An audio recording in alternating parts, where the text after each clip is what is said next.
మంగళాయ శుభాంగాయ మంగళాయ మహోజసే సింహశైల నివాసాయ శ్రీ నృసింహాయ మంగళం.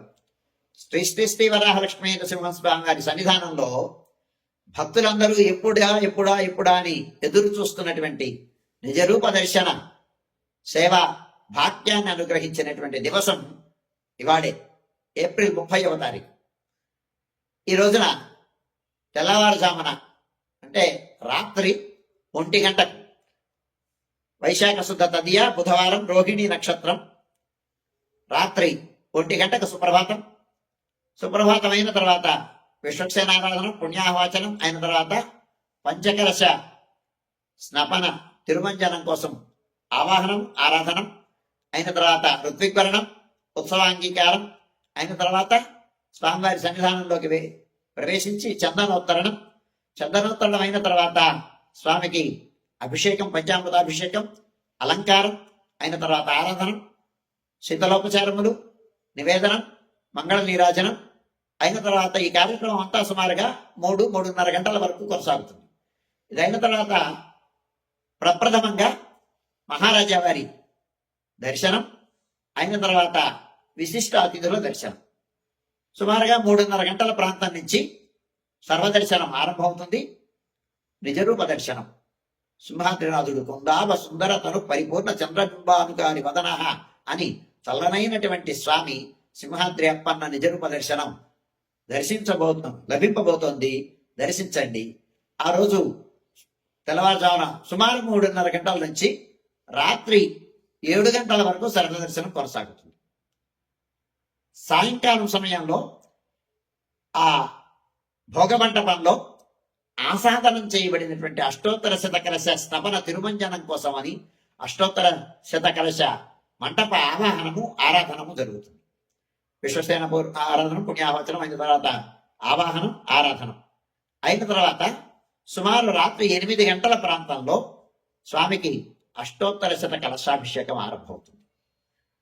దీనితో సమాంతరంగా గంగాధార జలంతో సహస్ర ఘటాభిషేకం ఆరంభమవుతుంది.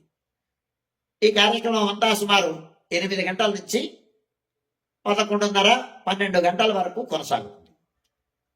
రాత్రి 7 గంటల వరకు క్యూ లైన్ లో ప్రవేశించేటువంటి భక్తులకి దర్శనం పూర్తి చేసేసరికి ఆ క్యూ లైన్ లో 7 గంటలకి క్యూ లైన్ల యొక్క ముఖద్వారాల్ని నిర్బంధించడం జరుగుతుంది. అవి తాళాలు వేసిన తర్వాత ఆ సమయానికి ఆ క్యూ లైన్ లో ప్రవేశించినటువంటి భక్తుల యొక్క దర్శనములంతా అందరి దర్శనములు పూర్తి చేసుకున్న తర్వాత గంగాధార నుంచి ఆ ముందు ఏర్పరిచినటువంటి ఆ క్యూ లైన్ల యొక్క నిర్మాణాలన్నింటినీ బయటకు తొలగించి అప్పుడు గంగాధార నుంచి పూర్ణకుంభం వేంచేపు చేసుకురావడం జరుగుతుంది. పూర్ణకుంభం వేంచేసిన తర్వాత ఆస్థాన మండపంలో ఉపచార సమర్పణం మంగళ నీరాజనం సమర్పించి బేడా ప్రదక్షిణ పూర్వకంగా పూర్ణకుంభాన్ని వేంచేపు చేసుకుని ప్రధానాలయంలోకి వేంచేపు చేసి స్వామివారికి పూర్ణకుంభ జల సమర్పణ జరుగుతుంది.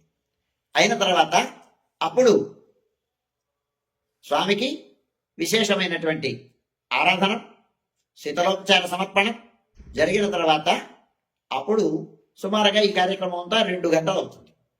ఏ సమయానికైతే చందనోత్తరణం జరిగిందో ఆ సమయానికి మళ్ళీ చందన సమర్పణం జరుగుతుంది. ఆ చందన సమర్పణం అయిన తర్వాత అప్పుడు మంగళవారం బుధవారం జరగాల్సినటువంటి 30వ తారీఖు జరగాల్సినటువంటి ప్రాతరారాధన నివేదనం బాలభోగ నివేదనం పారాయణలు దానితో పాటు ధూపమైన తర్వాత భగవంతు రామానుజుల వారి తిరునక్షత్రం 30వ తారీఖు జరగాల్సినటువంటి తిరునక్షత్రం సేవాకాలం అయిన తర్వాత నివేదనం మంగళాశాసనం రాజభోగ నివేదనం చాతుమర గోష్ఠి ఇవన్నీ జరుగుతాయి. ఇవన్నీ ఇవ్వడానికి సుమారుగా తెల్లవారుజామున 5 గంటల ప్రాంతం అవుతుంది. 5 గంటలకు పవళింపు ఏకాంత సేవ కవాటమందంతో స్వామివారి యొక్క చందనోత్సవం కార్యక్రమం సుసంపన్నమవుతుంది.